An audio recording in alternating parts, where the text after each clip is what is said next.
Վանաձորի կենտրոնում 7 տարի առաջ բացված «Էլեզ» նախագիծը քաղաքի ամենահաջողակ ընկերություններից է։ Շուկա մտնելուն պես միլիոնավոր դրամների շինարարական պատվերներ է ստացել ու շարունակում է ստանալ։ Շահավետ բիզնեսը հիմնադրել են 2 մանկավարժ կանայք, որոնք ճարտարապետության ոլորտ են եկել ճիշտ այն ժամանակ, երբ նրանց ամուսինները պաշտոն են ստացել Լոռու մարզպետարանի քաղաքաշինության վարչությունում։ Համատեղ ընկերությամբ պետական գնումների շուկա մտած պաշտոնյաների կանայք Անի Պապյանն ու Անուշ Համբարյանը այս ընթացքում 80 միլիոն դրամի պատվերներ են ստացել համայնքապետարանների ու նախարարությունների կողմից։ Առնվազն 2 անգամ էլ մասնակցել ու հաղթող են ճանաչվել մրցույթներում, որտեղ պատվիրատուն Լոռու մարզպետարանն է եղել, իսկ պատվերների ուղիղ վերահսկողը հենց իրենց ամուսինների ղեկավարած վարչությունը։ Արդյունքում 2019-ին կանանց համատեղ ընկերությունն ամուսինների հսկողությամբ մարզպետարանից ստացել է մոտ 1,4 միլիոն դրամ, 2023-ին 2,7 միլիոն դրամ 5 կիլոմետրանոց ճանապարհի նախագծման համար։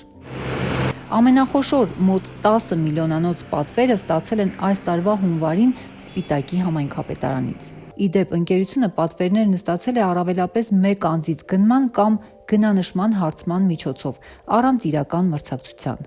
Իմ ղեկավարած մարզպետարանում չի կարող լինել որևէ պետական պաշտոնյա, որը որևէ տենդերի մեջ մասնակցություն ունենա, նա կազատվի աշխատանքից րոպեների ընթացքում եւ նաեւ մեծ հավանականությամբ քրեական օրենսգրքի սահմաններ կհատի եւ իրավապահներն էլ կմիջամտեն։ Լոռու մարզպետի այս նախազգուշացումը, սակայն, կարծես թե այդպես էլ կմնա ֆեյսբուքյան տիրույթում, թեև փաստ է, որ քաղաքաշինության վարչությունում աշխատող պաշտոնյաների կանանց ընկերությունը միայն այս մարզպետի պաշտոնավարման 10 ամիսներին բյուջեից ստացել է 18,5 միլիոն դրամ, Արեն Մկրտչյանն Ազատության հարցմանն ի պատասխան նշել է՝ շահերի բախման խնդիր չի տեսնում, որևէ մեկին պաշտոնանկ չի պատրաստվում։ Նշված պաշտոնյաների ընտանիքների անդամները չեն հանդիսանում Լոռու մարզպետի աշխատակազմի աշխատակիցներ։ Վերահաստատում եմ իմ խոսքը, եթե պարզվի, որ որևէ աշխատակից ծառայողական լիազորությունները օգտագործում է անձնական նպատակներով, տվյալ աշխատակիցը անմիջապես կազատվի աշխատանքից։ Ձեր կողմից նշված հանգամանքներում օրենքի խախտում չեմ տեսնում։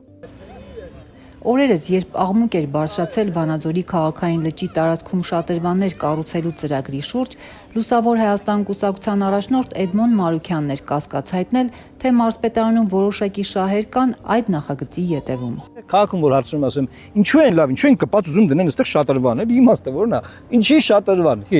ասում է ինչ որ մեկը կա մարզպետարանում, ով որ շատրվաններ տեղադրելու լիցենզիա ունի։ Եվ ասում է, տենց այդ մարդը լոբինգ անեն, որ շատրվան, դες քաղաքում անդադ շատրվան են դնում։ Տենդերների հետ կապ են ունեցել այս սրանց